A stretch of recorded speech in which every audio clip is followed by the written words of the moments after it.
ألم نشرح لك صدرك ووضعنا عنك وزرك.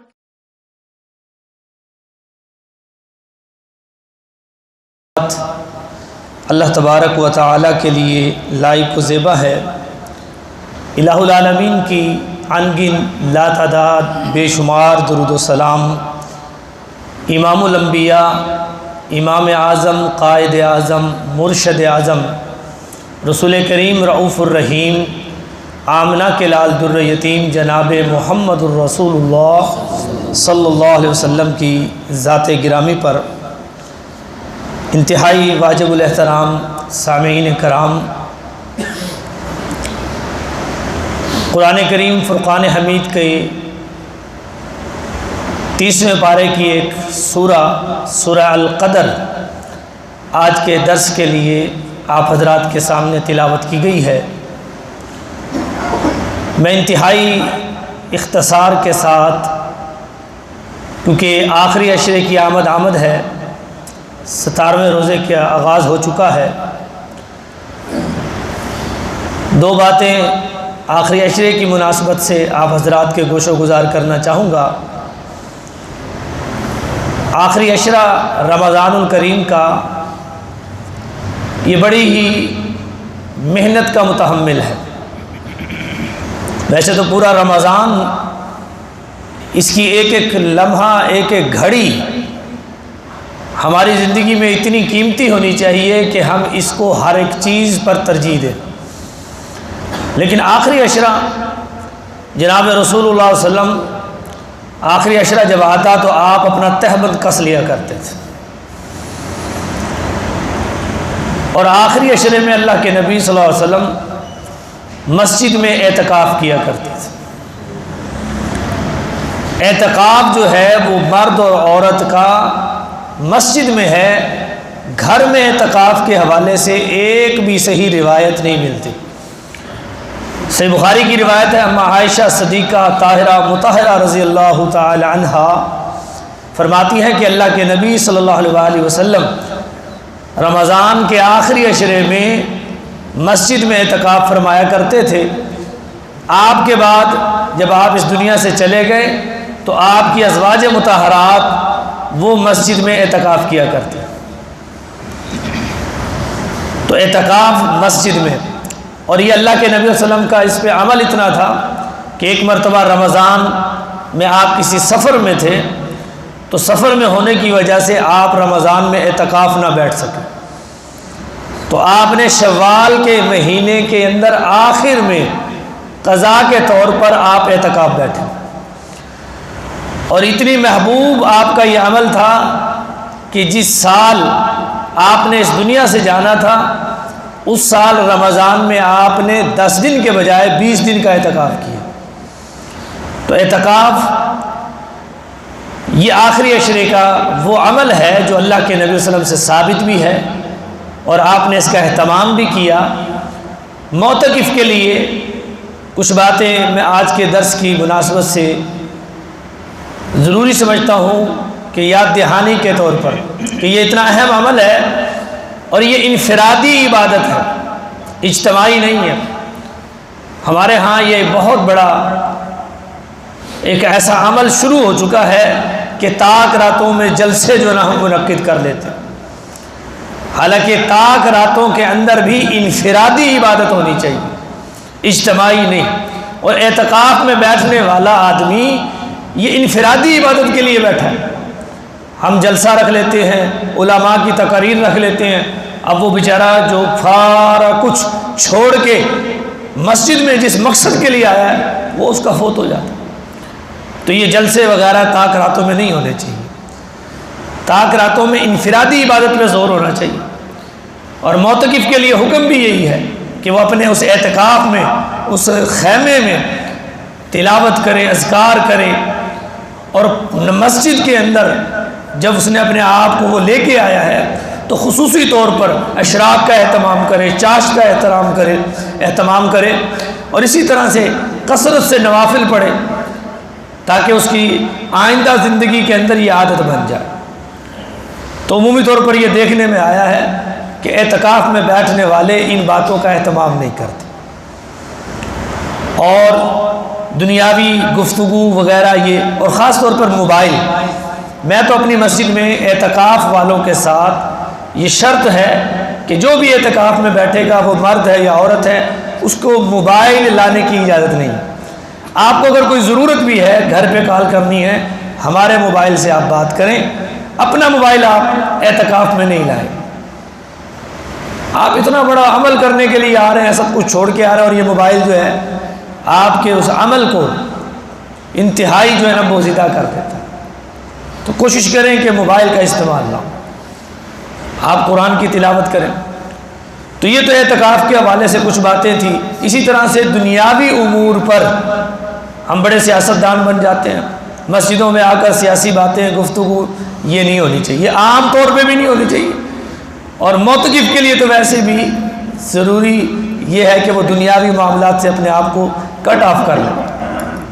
دوسری چیز، اعتکاف والا آدمی نہ تو کسی کی عیادت کے لیے جا سکتا ہے، اور اگر کوئی فوت ہو جائے تو اس کے جنازے میں نہیں جا سکتا. ہاں کسی اہم انتہائی ضروری امر کی بنا پر معتکف اعتکاف سے باہر جا سکتا ہے، کسی کام کی بنا پر. قضاء حاجت کا اگر انتظام مسجد میں نہیں ہے، باہر ہے، تو وہ قضاء حاجت کے لیے بھی جا سکتا ہے. اور ایک بڑا اہم مسئلہ پچھلے کئی سالوں سے آپ کے ہاں تو نہیں، ہمارے ہاں تو یہ بڑا اٹھا کہ جی معتکف جو ہے وہ نہا نہیں سکتا. تو بھی ایسی کوئی بات نہیں، نہا سکتا، کیونکہ آگے اب تو خیر موسم جو ہے اللہ تبارک و تعالیٰ نے بڑا ٹھنڈا کر دیا ہے، تو گرمی کے اندر پسینہ یہ چیز ہو تو معتکف نہا سکتا ہے، روزے دار نہا سکتا ہے. تو ایسی اس میں کوئی بات نہیں ہے ممانعت والے.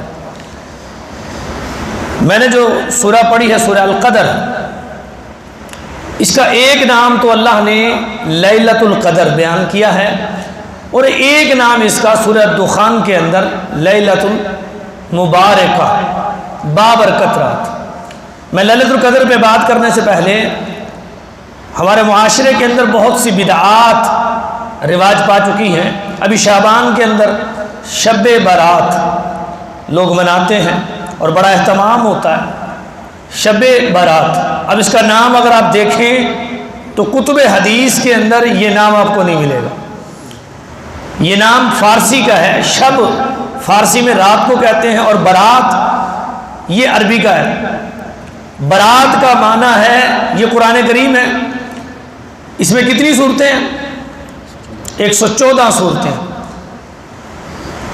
میرا پوائنٹ ذرا آپ سمجھیے گا، کتنی 114 صورتیں ہیں قرآن کریم کے اندر. کوئی بھی قرآن کریم جس کے پاس بھی ہے، 113 صورتوں کے شروع میں بسم اللہ ہے، لکھی جاتی ہے، پڑھی جاتی ہے. لیکن ایک صورت قرآن کریم کی ایسی ہے، اس کے شروع میں نہ بسم اللہ لکھی جائے گی نہ پڑھی جائے گی، اور اس کا نام ہے سورہ توبہ. ایسی نا، اب اس سورت کا آغاز کہاں سے ہو رہا ہے؟ پہلا لفظ کیا ہے؟ اللہ فرماتے ہیں براءۃ من اللہ ورسولہ. براءت، برات کا میں لانا سمجھانا چاہ رہا ہوں قرآن سے. قرآن کریم میں یہ لفظ جہاں بھی آیا ہے، کتب حدیث میں یہ لفظ جہاں بھی آیا ہے، اس کا معنی ہے بیزاری، لا تعلقی. ہم اردو میں استعمال کرتے ہیں کہ جی فلاں آدمی فلاں کیس سے بری ہو گیا، بری. اور حضرت ابراہیم علیہ السلام نے جب اپنی قوم کو بلایا اور وہ بات نہ سمجھے تو آپ نے کیا فرمایا؟ انی بری ہوں، میں لا تعلقی کا اعلان کرتا ہوں جس کی تم عبادت کرتے ہو. تو برات کا معنی بیزاری ہے، لا تعلقی ہے، یعنی وہ رات جس میں لا تعلقی اور بیزاری کا اظہار کیا جائے، وہ رات. اب اس سلسلے میں بہت سی ایسی روایات کتب حدیث کے اندر بیان ہوئی جو صحت کے اعتبار سے موضوع ہیں، ضعیف نہیں ہے، موضوع ہیں، من گھڑت ہیں، جن کی حیثیت جو ہے نا وہ موضوع کی ہے. اب ان روایات کا سہارا لیا گیا. اب ان روایات میں اس رات کا نام برات نہیں ہے. وہاں پہ کیا لفظ ہے؟ نصف من شعبان، لیلۃ من نصف شعبان، وہاں پہ لفظ ہیں جو اس رات کے لیے آئے ہیں کہ شعبان کی نصف رات، یعنی شعبان کے مہینے کو آدھا کریں تو آدھی جو رات ہے وہ رات۔ اب چھوٹا سا سوال ہے میرا یہاں پر شبرات منانے والوں سے، یہ جو شمسی کیلنڈر ہے جسے ہم کہتے ہیں انگریزی کیلنڈر، اس کے مہینوں کے دن متعین ہے، جنوری 31 کا ہوگا، فروری، مارچ، اپریل، اس میں کسی کو اختلاف ہے۔ اب جو قمری کیلنڈر جسے ہم اسلامی کیلنڈر کہتے ہیں، یہ قمری ہے، اس کو چاند کے ساتھ جوڑا جاتا ہے، اس کے مہینے کے دن متعین نہیں ہوتے۔ اب یہ رمضان ہے، ہم میں سے کسی کو پتہ ہے رمضان کے 29 کا ہوگا کہ 30 کا ہوگا؟ کسی کو نہیں پتہ۔ کیوں؟ شوال کا چاند نظر آئے گا تو پتہ چلے گا کہ رمضان 29 کا ہے کہ 30 کا ہے۔ اب یہ جو روایات میں لفظ آیا ہے لیلۃ نصف من شعبان، شعبان کی آدھی رات، اب بھائی رمضان کا چاند نظر آئے گا تو پتہ چلے گا شعبان 29 کا کہ 30 کا۔ اب شعبان کس کا کتنے کا ہوا پاکستان میں؟ 29 کا۔ اب 29 کا آدھ کیا ہوگا؟ 14.5۔ اب 14.5 کی رات ہوتی ہے، پتہ چلا یہ من گھڑت رات ہے۔ اگر یہ رات واقعی قرآن و حدیث کی رات ہوتی تو اس کا کوئی نہ کوئی ثبوت ہوتا۔ اب یہ جو رات جس کا میں ذکر کرنے جا رہا ہوں، مہینہ 29 کا ہو، مہینہ 30 کا ہو، یہ رات آ کے رہے گی، یہ رات ہو کے رہے گی۔ اور وہاں جو کتب حدیث میں جو لفظ آیا ہے حدیث کے اندر وہ نہیں سن رہے۔ اچھا یہ رات کس کی ہے؟ شعبان سے پہلے رجب کے مہینے میں آئے، اس میں بھی ایک تہوار ہے 22 رجب المرجب کو، وہ کیا ہے جی؟ امام جعفر صادق کے کنڈے۔ امام جعفر ہمارے بھی امام ہیں، ہمیں ان سے انکار نہیں، لیکن ایک خاص فرقہ ہے جو اپنی نسبت امام جعفر کے ساتھ کرتے ہوئے خود کو جعفری کہتا ہے، ان سے نسبت کرتے ہیں۔ اب ان کے کنڈے منائے جاتے ہیں، اور ان کنڈوں کے پیچھے اصل حقیقت کیا ہے کہ 22 رجب کو کاتب وحی امیر البحر جناب رسول اللہ صلی اللہ علیہ وسلم کے سالے، خال المومنین، مومنوں کے ماموں، ام حبیبہ کے بھائی سیدنا امیر معاویہ رضی اللہ تعالیٰ عنہ کا یوم وفات ہے۔ اب اس دن میں خوشی منانے کے لیے انہوں نے یہ تہوار گڑھا۔ بات میری سمجھیے گا، شعبان کے اندر بھی انہی لوگوں نے اس رات کا انتخاب کیا اور اس پہ عمل جو ہے نام نہاد سنیوں سے کروایا۔ کیوں جی؟ شب برات کون منا رہا ہے؟ زور و شور سے، خود کو زور و شور سے سنی جو کہتے ہیں۔ لیکن اس رات کی حقیقت کیا ہے؟ یہ رات کن کی ہے؟ ان کی کتب کے اندر یہ بات موجود ہے کہ ان کا جو 12واں امام ہے، امام مہدی، یہ اسے اپنا 12واں امام کہتے ہیں۔ ان کی کتابوں میں لکھا ہوا ہے کہ یہ 12واں امام 15 شعبان کی رات کو جو غار میں چھپا بیٹھا ہے، غار سے باہر آئے گا، اس کا ظہور ہوگا۔ مجھے یہاں کا تو پتہ نہیں، میں لاہور میں لوگوں کو دعوت دیتا ہوں کہ راوی کے کنارے پہ اس رات کو جا کر دیکھیں۔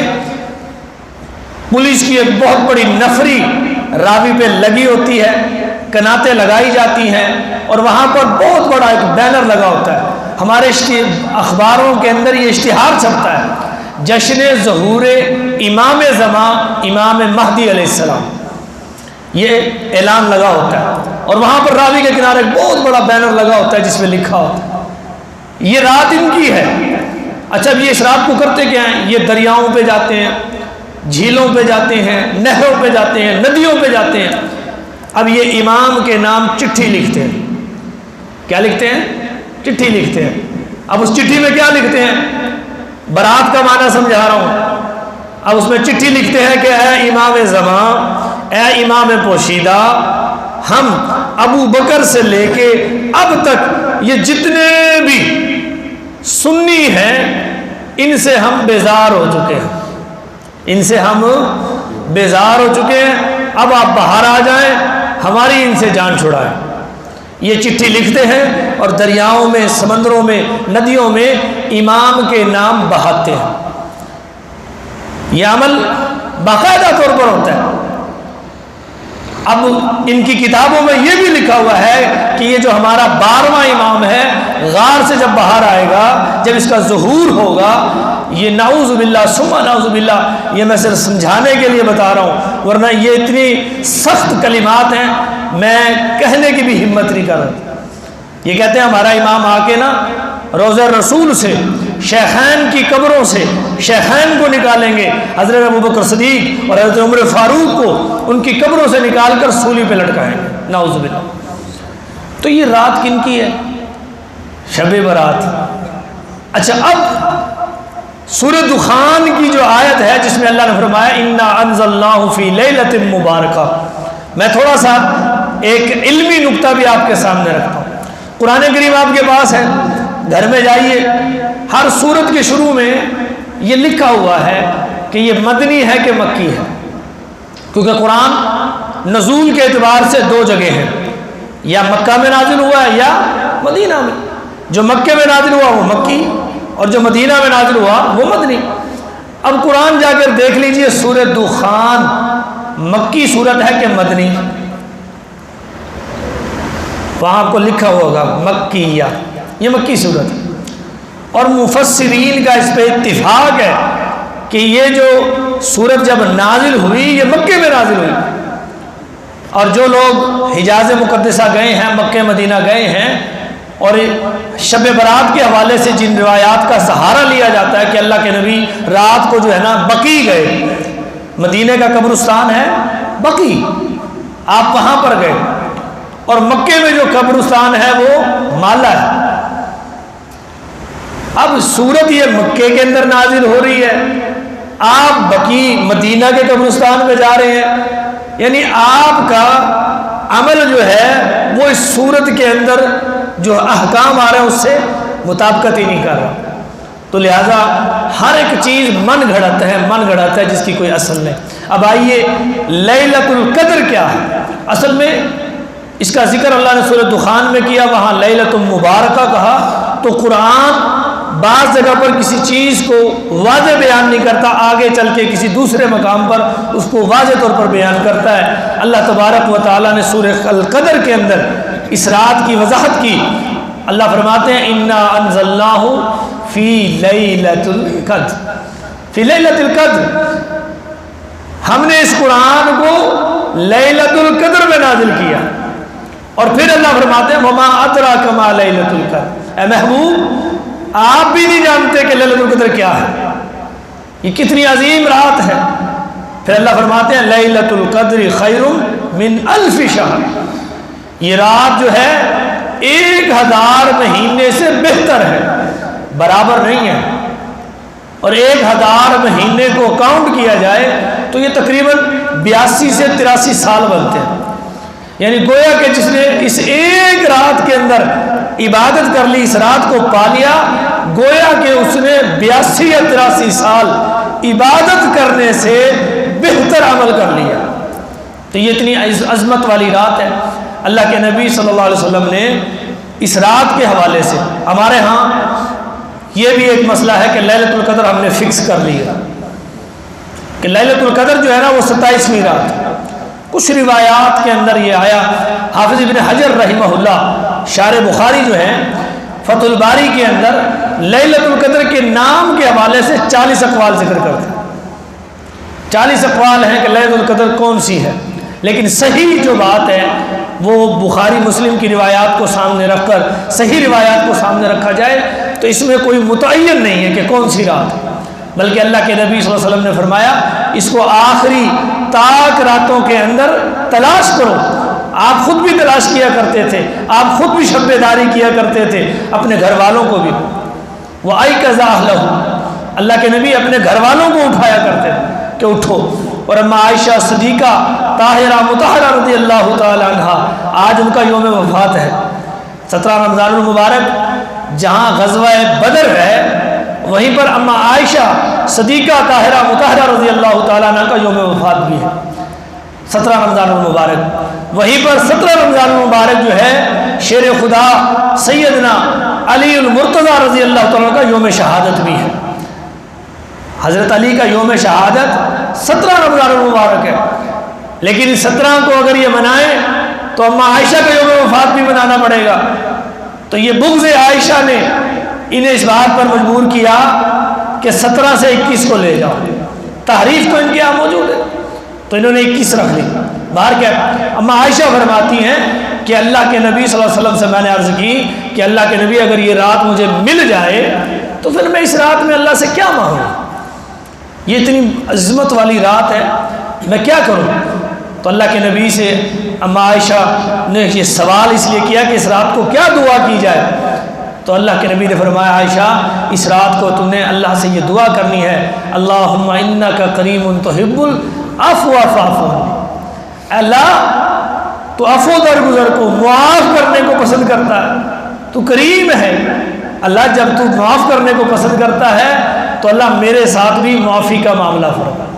تو اس رات کی سب سے بہترین دعا یہ ہے، اس رات میں آپ قیام کریں، قیام اللیل کریں۔ اب یہ اجتماعی قیام اللیل یہ بھی صحیح نہیں، جیسے میں نے کہا کہ طاق راتوں کے اندر انفرادی عبادت ہونی چاہیے، آپ اپنا قرآن پڑھیں، اس کے اندر قیام اللیل کریں۔ اللہ کے رسول نے فرمایا من قام لیلۃ القدر ایمانا و احتسابا، جس نے لیلۃ القدر کا قیام کیا ایمان و احتساب کے ساتھ، غفر له ما تقدم من ذنبہ، تو اللہ تبارک و تعالی نے اس کے ما قبل گناہوں کو معاف فرما دیا۔ تو اس رات کے اندر ذکر اذکار کیا جائے۔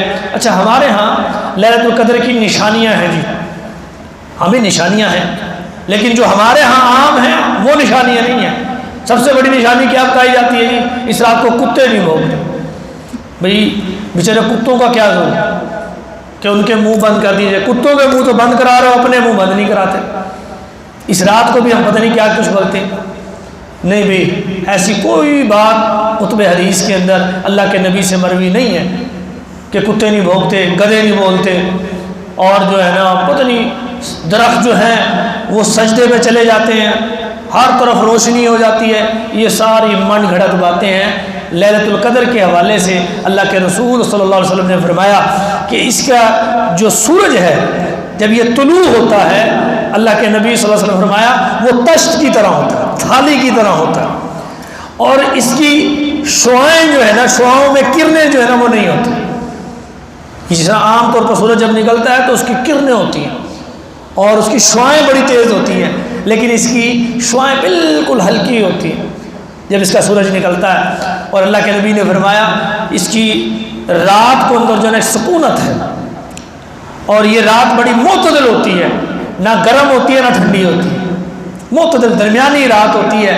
اور آپ نے فرمایا اس رات کو جو چاند ہے نا وہ کسی بڑے تھال کے کنارے کی طرح ہوتا ہے۔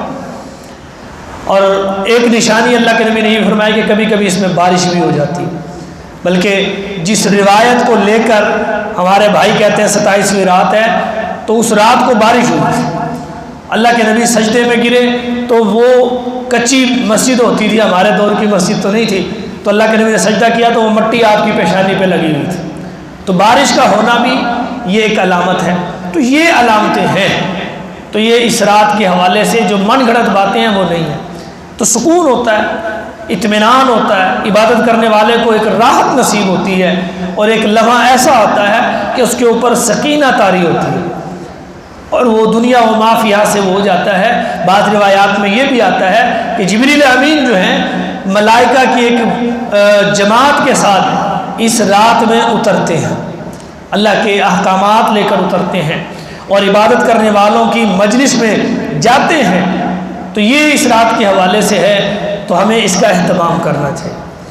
طاق راتوں کے اندر خاص طور پر انفرادی طور پر آپ اس کا اہتمام کریں، تسبیحات کریں، تلاوت کریں، قیام کریں، نوافل کثرت سے پڑھیں۔